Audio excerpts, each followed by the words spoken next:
Well, hello everybody. This is Dr. Novak again, and welcome to my channel. If this is your first time here, I want to thank everybody, those who have subscribed. The title to this is not clickbait, and I'll explain to you what I mean.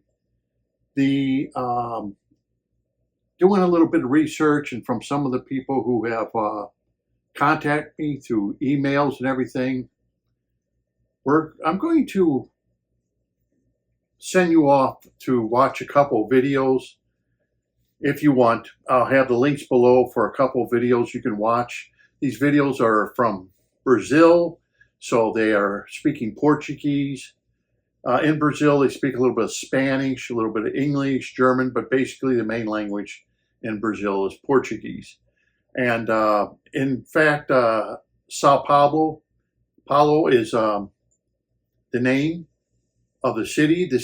Sao Paulo is the largest city in Brazil, in fact. It's not the capital of Brazil, but it is the largest city in Brazil. And if you want to watch the videos, you can convert it from English. I mean, you can convert it from Portuguese over to English, and on the subtitles if you want to watch the videos. But I'll show you some pictures here of the videos and what they're talking about. Anyhow, I also had a fella who emailed me and told me all about these videos. Now, the thing about it is, a lot of people ask me questions like, how big of an aquarium can you use a plenum in? Very good question. Can you use a plenum with diggers? Let's say if you had stingrays, rays, whether they be saltwater or freshwater, can it be used in tanks like that? Can plenums be used in koi aquariums, goldfish and koi aquariums? That's one thing people want to know. But one thing they want to know is, can plenums be used in saltwater aquariums? You know, because we have rays that are saltwater rays and we have freshwater rays. That's another question I'm asked a lot. Can it be used in saltwater aquariums? How long does a plenum last? A lot of people on YouTube, they make comments to me and they brag about how long their tanks have been going and using their system and everything else. But in this video, I am going to talk about exactly what biologists and fish stores and all are using, let's say in a country like Brazil, for public aquariums or for fish stores. Now, the thing that is really amazing about this, especially with if you get public aquariums, okay, some of the tanks, if you watch the videos, some of the aquariums using plenums are over 150,000 liters. And for us Americans, or anyone who uses the standard system, that's over 39,000 gallons of water. Okay, these are public aquariums that are using plenums, and 39,000. Try to put that in perspective. That's as big as an in-ground swimming pool or bigger. Okay, 39,000 gallon aquarium. They use plenums. And they've been doing such for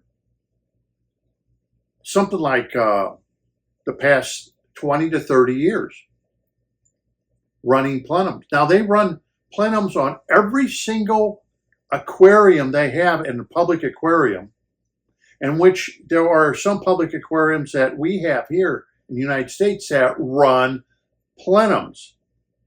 And these he talks about the plenums that they use. The only time they do not use a plenum is when you have a lot of invertebrates, because most of those tanks are already low in nitrates and phosphates to begin with, because the hobbies keeps them like that. But if you're looking for a saltwater tank and you want rays and you want saltwater fish, like mainly people want to see in public aquariums, they run plenums, even with rays and animals that dig. Even with koi, they run plenums with deep substrate. If you watch the videos, the reason they run plenums is because it keeps the water nice, clean, and clear and grows a ton of bacteria. But there's some tricks in the video that you have to watch. When they are heavy bioloads, okay, the heavier the bioload, the faster they run the plenum. The lower the bioload, the slower they run the plenum. In fact, one of the videos that are listed below will show you an aquarium store that literally you can almost count the bubbles. Now, what they do, how they do it in Brazil, is they'll have a big tank and they'll only have one uplift tube. Now, if you remember back in the 70s and 80s, we in America, if we had a 55, which isn't that big of a tank, we would have 4 uplift tubes and power heads. And for those of you who go back and remember that, it looked unsightly. No, no, no, no. All the stuff I've been explaining to you that's in microbiology and everything is what they use. The biologist they talk to explains all about plenums and how they make them. And each one is handmade. The plenums are for their aquariums. Even the one that's in the 39,000 gallon aquarium, the 150,000 liter aquarium. And they show how to make them. They make them out of PVC pipe. And you'll see, like in the aquarium store that's in Brazil, you can see that they use a big uplift tube. They don't cut it down like I said. They use a big one, but they don't use air stones. What they do is just put the rod, you have the clear plastic rod that you put in the center of the 1-inch tube, and they just have it bubbling up without an air stone. And they can control how much air and see how much bubbles are coming up, whether they need to run it fast or slow, where the air stone they don't need. So right there, you're eliminating replacing air stones ever by just having it bubble and to bring the water through the plenum. Now, of course, some of these plenums, like I said, are 20 to 30 years old and going. Okay, just like some people have the claim to fame in the United States with their YouTube channels that, oh, I've had this going for years. Well, that's nothing. When you have huge fish in a 39,000 gallon aquarium being run off of a plenum, and they explain why. Because this is their biological filter, and they need it to keep open to biological and chemical mediators. And the biologist explains this. And some of these plenums are very thick. They could be 6, 7, 8 inches thick. Some of these plenums are. That's pretty thick. And they're running that through them because they've had the most success using plenums versus using other filtration means. Now, in these videos, the guy does explain this is old technology. But then, like I've explained in my videos, we use a lot of very old technology in this trade. A lot of people will say, well, that's old technology. We don't need it. Use a canister filter. That's old technology, very old technology. Hang on the back, old technology. Use an air stone, old technology. That's probably one of the first old technology we can say is an air pump. It's so old. But that's got to be over 100 years old, ever since electricity came out. You use heaters, don't you? Old technology. We use a lot of old technology in our aquarium trade. So plenums or as some people would say, undergravel filters, but they're both basically the same thing, have been used for a very, very long time. And they last indefinitely. They are not one of the aquarium products that we have that disintegrate over time, right? You can buy a hang on the back filter, pretty soon the motor's going to break, the plastic becomes brittle, boom, it's gone, you're buying a new one. Or you may increase the amount of fish you have or something like that, and you'll need to get a bigger one. The smaller one now is obsolete.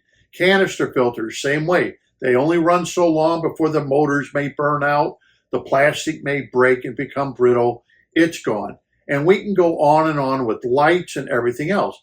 But plenums, they never die. Okay, they can last forever and ever and ever. There's really no moving parts to wear out with a plenum. And if done right, like the way they show it's made from hardware store PVC. That's how they make it. They have the legs going on the bottom of the aquarium made with, let's say, 1/2 inch PVC with end caps on it. So very inexpensive, very easy to make. They put the uplift tube, only one uplift tube per aquarium. Okay. They may get a reducer or something that will reduce to the size of the 1/2 inch or 3/4, whatever they're using, and have an uplift tube. And yeah, you can't see the bubbles, but you can see the bubbles coming out because they would use a PVC. And in the videos, they say, well, here's the PVC to the plenum. Okay, now, of course, if it's a big aquarium, like some of the aquariums you would see in the video, which are very big, they may use a power head to move fluids through. And what they do, instead of making a void, well, they'll use big gravel, which a lot of people in other countries have sent pictures to me and shown me this is how they made their plenum. They make large gravel. They may even use sinter material that's big, okay. Could be a 1/2 inch, could be as much as 3/4 inch in diameter. They fill the bottom, after they put the PVC pipe, they fill the bottom up with that first. Then they put their sand or gravel on top of that, okay. So if you were going to do the same thing, before you put your gravel or sand, I'd probably recommend that you put a mesh down or window screening down on top of that, and then put your sand or mesh. For the koi, you'll see that they have a lot of oyster shells all broken up in the koi ponds, so probably to keep the pH stable. But basically, when you watch these, it's exactly what I've been telling you. And the guy who's doing the video talks to a biologist that explains why they do it, how they make it, how long they've been using it. And it really is fantastic that you'll see an aquarium store, which was actually founded by Italians, okay, that came over to Brazil, and they started the aquarium store. Okay, so he shows the aquarium store, and you can see all the plenums that are being used in that store. You can see some of them bubbling slowly. He does explain, even for salt water. Now, like I said, we used to use plenums for salt water years and years ago. But as things changed and people thought you need to pump faster and faster and faster, they didn't work like they were supposed to. They're supposed to help keep nitrates and phosphates down to low levels so your fish don't wind up getting sick. And that's the problem with saltwater aquariums back in the 70s when Mo kind of introduced it to us, Dr. Mo. When he introduced it kind of like in the 70s when it was in his, very young stage of having saltwater, trying to keep the fish healthy was the problem because we didn't understand nitrates and phosphates, how it affect the aquatic animals in our aquarium. And the only thing we thought is, well, that as nitrates rose, you would have to do a water change constantly for the fish. But it explains that how they run the plenums at different speeds, depending on bioload and depending on how much nitrates and phosphates are in the water. So basically what I've been telling you. I thought it was very interesting because of the fact that if biologists are doing it and our universities and colleges are teaching it, why is it, I guess my question is, we hobbyists insist that they're wrong and we're right? I mean, it's come to the point where I've had some people actually write me and say that other YouTube channels have actually told them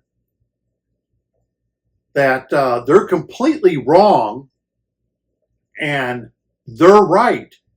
And some of these people who have written me saying, you know, they don't know what they're talking about. You know, I went to college, I learned how to do this, and these people are saying the universities and colleges are wrong, but I'm right.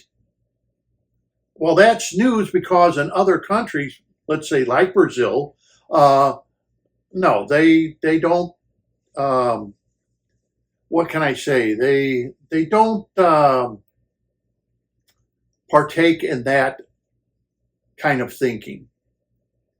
And like I said, here in Florida, the Florida Aquarium, they don't go with that kind of thinking either. In the Florida Aquarium, they definitely told me, which is in one of my archives in case you want to watch it, how if they do not keep that substrate stirred up, even though it had mangroves in it, they will end up with ammonia problems, because fluids cannot move through the sand that they're using freely. Now, if public aquariums that are being run by biologists are saying this, and this is what they have to do, why is it that we hobbyists are so much smarter than they are? Kind of, maybe that's a good question. Maybe people can answer me that question. Maybe put it in the comments below. Why is it hobbyists think they're just so much more brilliant than a microbiologist? You know, it baffles me how we become so, as hobbyists, arrogant to what's being taught in our university and college. And really, they're if you watch some of these YouTube channels and stuff, they are very arrogant on what they say. Like, I'm right, and the rest of the world is completely wrong. Well, the rest of the world doesn't go, you know, they beat by a different drummer than you apparently are beating to, because they, on the other hand, know enough about bacteria. They know enough about wastewater management, sewage treatment facilities. They know enough about how bacteria reacts, how it needs oxygen. They know about how the nitrogen cycle really works, not what's been written, but how it really works, as I've explained to you in my videos, and how at some of the colleges they're teaching the nitrogen cycle is ammonia is broken down into nitrites. Nitrites are broken down into nitrates. Nitrates then are broken down to N2 through anoxic conditions. That is how the nitrogen cycle works. This is how it works in natural systems. This is how it works in our sewage treatment facilities. And it's a balancing act, okay, of, like they say, you got to juggle the hot potatoes as best we can. It is a balancing act trying to get the right amount of oxygen to create anoxic additions so you can grow heterotrophic, facultative, anaerobic bacteria. Okay, you need to grow that bacteria to handle and finish up the nitrogen cycle. If you do not grow it, then you're going to have an end byproduct of phosphates and nitrates that need to be executed out of the aquarium some way, somehow, whether you do it through water changes or whether you do it through plants or whatever means you're trying to do it. But like I said, if you watch these videos, you're going to find out they don't have a lot of plants, they're dealing with. They're dealing with livestock. Remember, the fish store is trying to sell livestock to people, so he can't crowd up the tanks with plants. A public aquarium can't jam up their aquariums full of plants because they're trying to show livestock to their patrons that are coming in to look at all the different aquariums. So they have to keep these aquariums pretty free and open and clear, and these are big aquariums that so people can come in and look at the livestock. That's what you're there for. You don't go to a zoo and have the thing look like it's a South American jungle and you're trying to look for apes. No, that would be redundant. People wouldn't like that. They would say, hey, you can't see the apes because of the jungle. So they have to make it in such a way so you can still see the animals. So they have to make it more sparse. Well, that's the same way if you're trying to sell fish or if you're trying to display fish. You have to keep tanks sparse enough so people can see the animal life that you have in there. And whether you have, like in the aquarium, they have a turtle tank, big, huge turtle tank, all run with a plenum. Stingrays and saltwater, all run with a plenum. Okay? And they've been doing this for like 20, 30 years. These tanks have been going. And public aquariums and in the fish store and stuff. So it's very interesting to see how we hobbyists have changed things and bent the rules to suit us because we misuse something. So because we misused the product that was out there, and whether it's our fault as hobbyists or whether it's the manufacturers who made the products for us,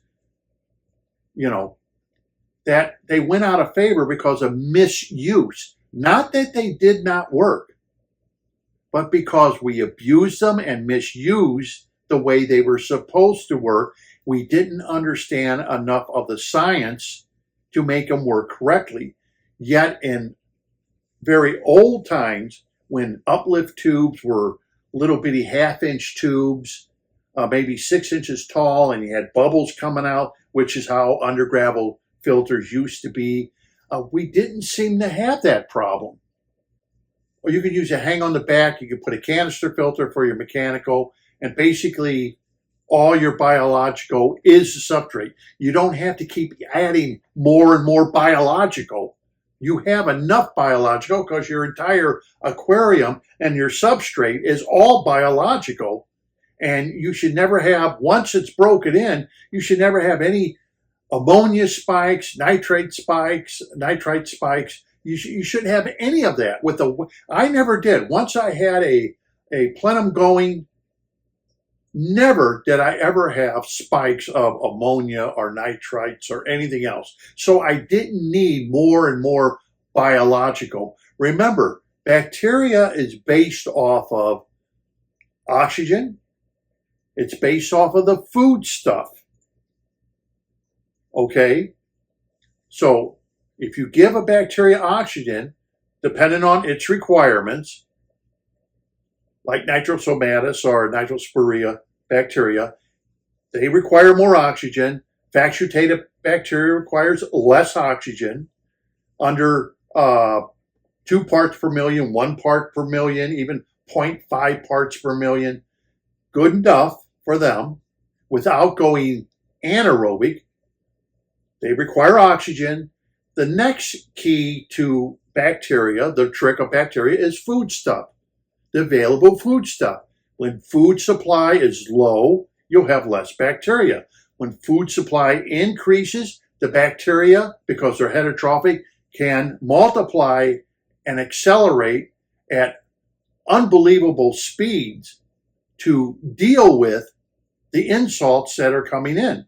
So you're going to have this balancing act constantly with your plenum. and it will always be available for as you add something into the aquarium, like we did years ago. We never did have ammonia spikes or nitrite spikes. It never did happen because now you added more food stuff, it boom, excels the bacteria and keeps your water crystal clear. And that's the trick to having a pond. Keeping ponds crystal clear and free of algae was always, and any pond person would tell you that, the bacteria that you have helps control the algae that you have. It's always that way with ponds, and to keep them clear, then they put like a large UV light on it. So as cells would go in there or algae would go in there, it would destroy their DNA. And that's what you want. You don't only want to flux algae and stuff or material, but you also want to scramble its DNA. And once you scramble its DNA, it can't reproduce. That's the whole point of a UV light. Okay, so that's how ponds stay nice and crystal clear when they use a UV light. People don't understand that because if the cells go through there, it destroys their DNA, scrambles it up, and they can't reproduce, and eventually it dies off. That's how, parasites and stuff, same thing happens to them. If the UV light is strong enough, it scrambles their DNA, they can't reproduce, that's it, parasite's gone. And eventually gets smaller and smaller, weaker and weaker, and that's it. So, but the biological filter is the main thing. Using a plenum and a pond, well, that same idea was used by some pond builders, where they put gravel and everything in the pond, okay, and they would use that same idea that you're making a plenum.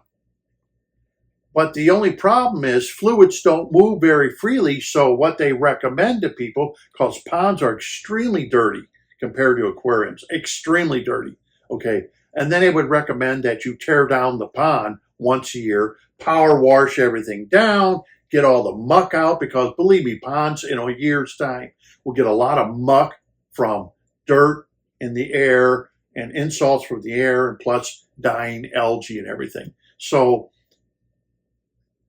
that requires a lot of work when you do it with a pond, if you want to really have a plenum with a pond, because of the insalts of it being outside. And plus the fact most ponds have koi. Koi are very large animals that eat and consume a lot of food and create a lot of ammonia and a lot of waste. Okay, you don't feed your fish, they don't grow. You got to feed your koi to get them to be 24, 32 inches, huge bodies. You don't feed your koi, they don't grow. So there's another problem. But anyway, it's interesting to see that, I don't know what to say. You got people who do YouTube channels and all. They all think they know more than the biologists, who are the professionals in knowing about bacteria, the fish, and everything else. They all know more. They're all far, far more educated than those people. Yet these are the same people who come up with nothing new in the hobby. You notice that? They just use the same old wheel, or they try to reinvent the wheel. They don't bring anything to the table. These same people, they don't bring anything to the table, you notice, to the hobby. Like, hey, I came up with this. All you have to do is add 4 little drops. Boom, aquarium's as clean as can be. Where is it?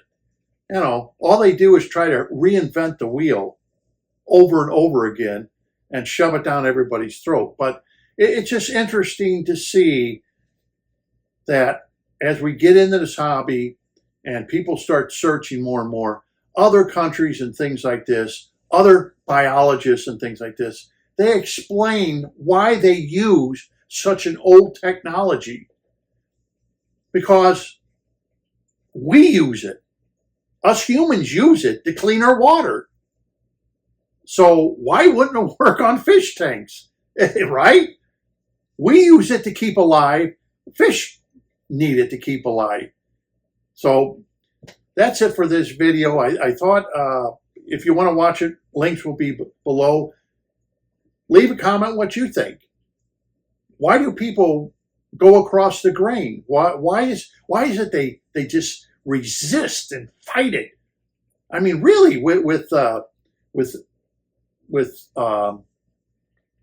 vindictive fervor, they just fight it to the death, to the point where they're making fun of you or call you names or I mean, this is like, wow, really? You know more than the microbiologists. It's a miracle that the hobby's so close. Well, yeah, my thoughts are, yeah, it's because you want to sell more stuff to the hobbyists, and they're constantly looking to make more biological filter by buying bricks and sponges and this, that, and you've convinced everybody that, oh, it's so hard to do. I don't know if a country like Brazil can do it. I guess it's not that hard. So until next time, this is Dr. Noed. Thank you for watching.